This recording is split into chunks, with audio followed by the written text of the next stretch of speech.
Fatekeeper is a video game I was very excited for ever since seeing the first trailer and seeing it in early access on Steam, and only for €8 was a no-brainer for me, and I jumped right into that. I didn't think a first-person dark fantasy RPG really needs a reason to be hyped up. If you're watching this video, then this game is right up your alley, and especially the Dark Messiah fans out there, you know what it is. Before we begin, my name is Jinzo, the Cyberman, and I'm a Linux system engineer who loves gaming and technology, and I offer the freshest take on both of those subjects and much, much more. As someone with 24/7 screen time, I am jacked in all day, every day, so like, share, and subscribe for more. How does this game run on Linux? Now, this might be a little disingenuous because my Linux PC is definitely not optimized for gaming, but I'm still able to run new titles on it, and I definitely meet the alleged system requirements for this game, and I was not able to launch it. No big deal. I have a very elaborate setup, and of course not every PC I own will perform a certain task the best way possible, but yeah,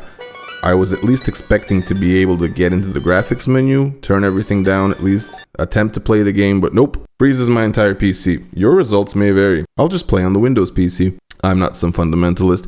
I just want to have fun and not have to tinker endlessly. I'm at that point in my life right now. But yeah, Proton Beta, Proton Experimental, Wayland, Xorg, windowed, nothing seems to work for me at least, so screw it. The gist of it is that this is a game that is still in early access, and it's barely a demo, albeit it does cost some money. But honestly, for $8, it's well worth it. I think it has huge potential, and I can't wait until they flesh it out. You can literally see where the cavities are just waiting to be filled up. The graphics, Unreal Engine 5, really sharp looking rocks. Looks a lot like Black Myth Wukong at times, kind of like an asset flip, but I jest. Most of you will say generic looking dark fantasy setting. I like generic dark fantasy. I'll eat that slop up all day. Yet, there's something uncanny about these UE5 games. I can't put my finger on it. You traverse the path and kill orcs along the way in these ruins of old. It is a linear game, which I honestly welcome, and insofar there has been nothing along the lines of NPC interaction or meaningful puzzles. Now, combat is fun, and I love it. I'm bad at it, which makes it even better, and I genuinely freak out when 3 or 4 orcs come charging at me. Like, I really have to think of what to do at that point. Stamina management is important. The mobs don't wait for you to move, which is excellent. You can either dodge, block, strike, or cast, but doing so repeatedly really quickly depletes your resources. I was freaking out because I had no crowd control, but then as I frantically swung my sword, it performed a slashing attack which, surprise surprise, slashed at every orc in its vicinity, incapacitating my foes. So rarely do sword and board games get that right these days, I feel. You can draw your opponent in and isolate him from his comrades with telekinesis, kick him down a ledge into a precipice, cast a gust of wind on him and create distance between the two of you.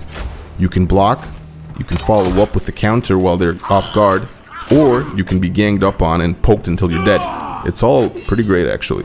There is also alchemy, which I will always prioritize in any game which has alchemy in it, because I'm an alchemy fan, and a skill tree which looks like it's taken a page out of Path of Exile. Haven't gotten too much into that.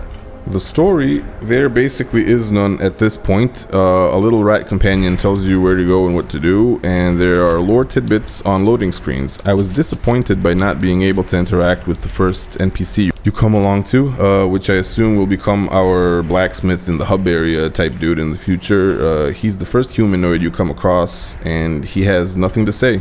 Missed opportunity to tell us a bit more about the world, I guess, and where to go. In fact, that encounter was so insignificant that I ended up wandering aimlessly around the area in search of our objective, which was to find the portal room, because I thought that I had stumbled onto a totally irrelevant location with a totally irrelevant NPC. If he had just had a tiny bit of conversation with me, I would have known I was on the right path and went down into the quest objective area, which was right fucking there.